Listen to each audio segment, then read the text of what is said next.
Hello there and welcome to Dean Park Station. I've not been broadcasting for a while because I've been quite busy building things for the layout, and the weather's been far too nice to be stuck up the attic, which last week was 26 degrees, so it's cool enough this morning for me to do a wee update video and show you what's been going on in the last month at Dean Park Station. The 56 has been repaired by Hornby. It was squeaking terribly, so I actually sent it away. It's back in full working order and running as well as ever. I'll move along to show you some of my purchases. In the hopper we have a coal load. These are from Make Your Mark models. You'll find them on eBay, and Mark's an incredibly nice guy. He actually specially made these for me. I think he's now probably selling them on his actual shop, but the actual ones he had before didn't fit in the new tooling for the Hornby hoppers, so he modified them for me, and I bought 20 of them because I've now grown my hopper fleet to nearly 20 hoppers. So they're resin. And lovely finished. You can buy them in just resin form, you can buy them primed, or as I have here, painted in black coal effect. Now there's two grooves that he's moulded into the top, and this is specifically for the actual hopper canopy for the Hornby to fit on. I'm not going to take the actual load out. I've got another one down the other end of the layout I will show you. Incredibly good value for money. I think I paid $2.60 per resin mould, and that was it painted. I would wholeheartedly recommend using Make Your Mark models for the coal loads. They are fantastic. They really look the part, and he has done a terrific job, and the turnaround time was incredibly quick. He actually went to the bother of buying one of these in order to modify the mould because he didn't have one. Most helpful. He could have done enough for me, and I certainly will be returning to Make Your Mark models in the future if I have any wagon loads to purchase. As I move along here, I'll pan up. You will see Dean Park Station now has an overall roof. This is a scale scenes, I think it's R005A large station roof kit.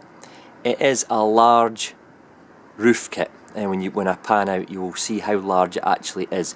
This cost me an arm and a leg in colour printing, and 1mm, 2mm thick grey board, but as I pan out I hope you agree that it has a dramatic effect on the station. It is 1.5 metres long, which is 6 sections of the scale scenes building, which comes in 250mm lengths. As I just move along here, you might be able to see the join. I think I've done a decent enough job of covering them up. The join is there. Okay. It comes with an actual stone side on it, but I thought, well, that'll block out the trains.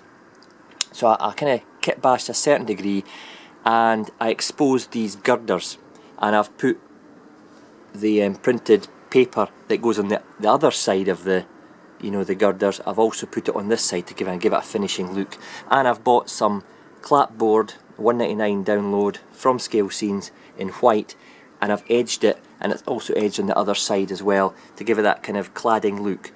I will be adding guttering. I think probably ratio. I've got a couple of boxes of them.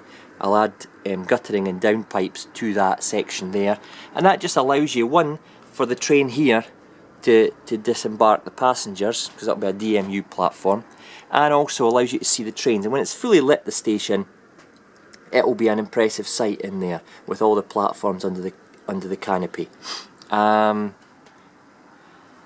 roofing even comes with acetate. Well, you have to buy the acetate, but it prints out, and you can see it's kind of dirty effect, like it would be if it was getting used in a real station, with the smoke, the fumes, daily grime. It is slightly less grimy at the end, so you can see in, but it's quite impressive. I've stiffened that large acetate on the back with styrene strips. I bought them on eBay as well, very cheap, and it just gives it a stiffer construction. As you can see, it's got quite good detail there as well, with the girders and the beams up to the peak of the roof.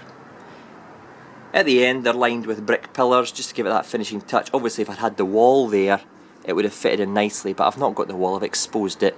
So I think it just gives it a kind of grander entrance, and it hides a kind of ugly, you know, pillar, a girder behind it.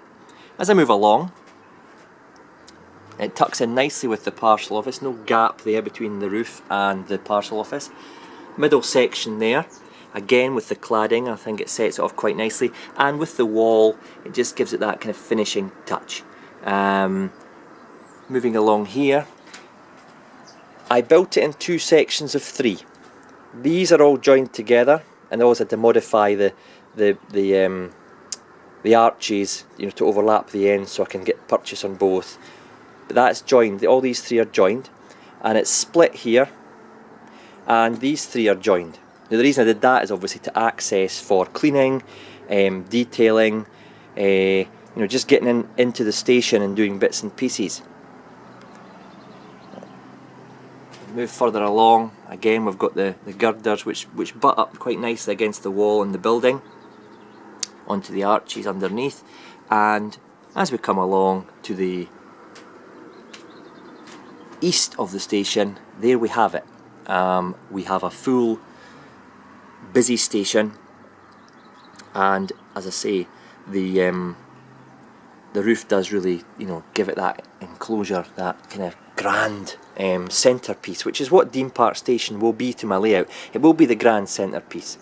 Obviously it looks quite bare just now and a bit overwhelming, but when you've got this raised section at the back here, which it was slightly taller than that, going right the way along the back, and as you come in here, obviously there'll be a retaining wall, and then there's the overbridge here, which will be a road, what will be at the same height as the rail, and there'll be a level crossing there, and it'll all be bricked in with the retaining wall, which will run all the way along there and all the way towards the tunnel mouth. So really enclosing it, kind of like Waverley Station.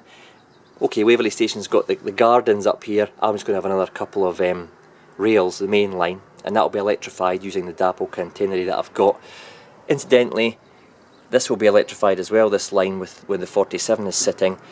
The Catenary is perfect height for going underneath that archway, so you know it will look correct. I've kind of got these arches sitting on a raised piece of wood just now along the side of it. That'll be a small, very thin platform area, if you like. Just wait for that guy in his car to accelerate away. And it'll be finished the same as the platforms. Just again to keep it, you know, the bridge level, the roof level with the other platform, so it doesn't, you know, doesn't go on a slope. And obviously this bit area here will be car park, with a ramp coming up to the main road to access, you know, I think they might make a concrete bridge there with maybe a girder. I might adapt the concrete bridge from scale scenes. I'm determined to use as many, you know, kind of keep this scale scene dominated side of the section, and maybe other parts of the section I'll go into more resin models and you know, plasticard. But I feel like now that I've started the card modelling, I'll kind of probably keep this predominantly scale scenes. Obviously maybe use different tarmac and whatnot from the scale scene stuff, but you know, that's just a work in progress. So there we have it, Dean Park Station with the overall roof at 1.5 metres long. Each of the bridges, or sorry, the sections was quite challenging to make.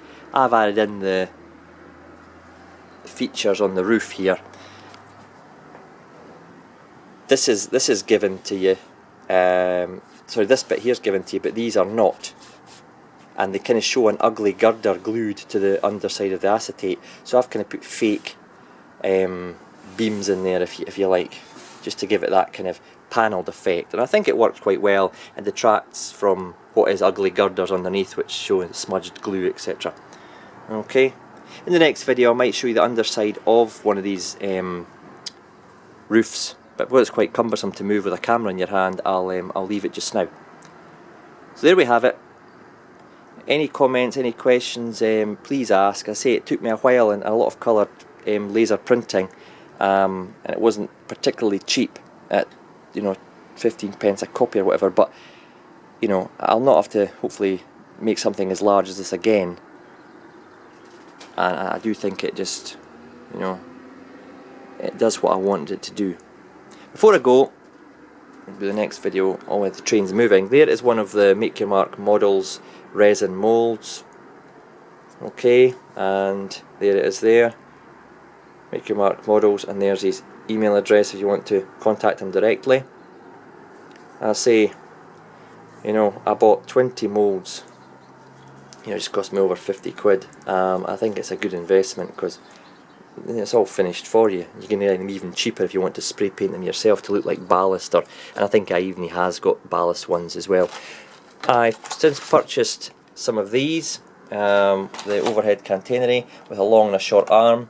These will go around the layout on the upper section when it gets assembled. The reason I bought them just now was to kind of give me an idea of the spacing required so I could make the width of this enough. Obviously there'll be a backboard running along there with either a sky scene or a photographic back scene. I'm not quite sure yet. I'm trying to hunt one down that's got a city, and as opposed to industrial units with big smoking chimneys. That would really fit in with the centre station with the city. Right, I'm going to leave you just now, and I'll be back very shortly with another video showing the trains running and more exciting news on some of the new purchases which are hopefully on their way to me this morning in the post. Thanks for now.